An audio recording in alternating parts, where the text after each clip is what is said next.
उद्या होणाऱ्या माघी यात्रेच्या सोहळ्याकरता राज्यभरातून लाखोच्या संख्येनं भाविक पंढरपूरमध्ये दाखल झालेले आहेत। आपण जर आता बघितलं तर विठ्ठल मंदिर परिसरात चंद्रभागेचं वाळवंट असलेले हरिनामाच्या गजराने दुमदुमून गेलेलं आपल्याला पाहायला मिळत आहे। खरं तर मठ असतील, मंदिर असतील, सगळीकडे खरं तर हरिनामाचा गजर आपल्या कानी पडत आहे।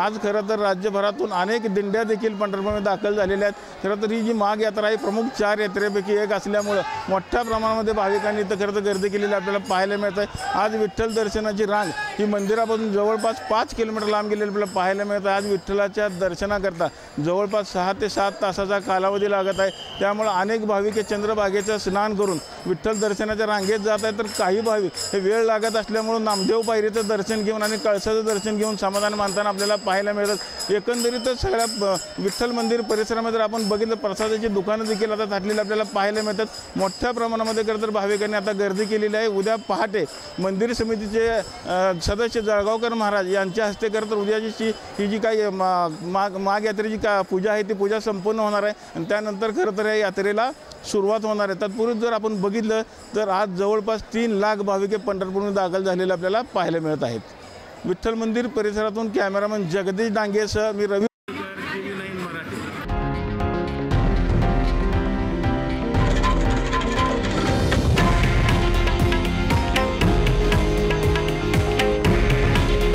हे आहे देशातील नंबर 1 न्यूज नेटवर्क आणि आपण पाहत आहात TV9 मराठी। काळजी तुमची, हित महाराष्ट्राचं।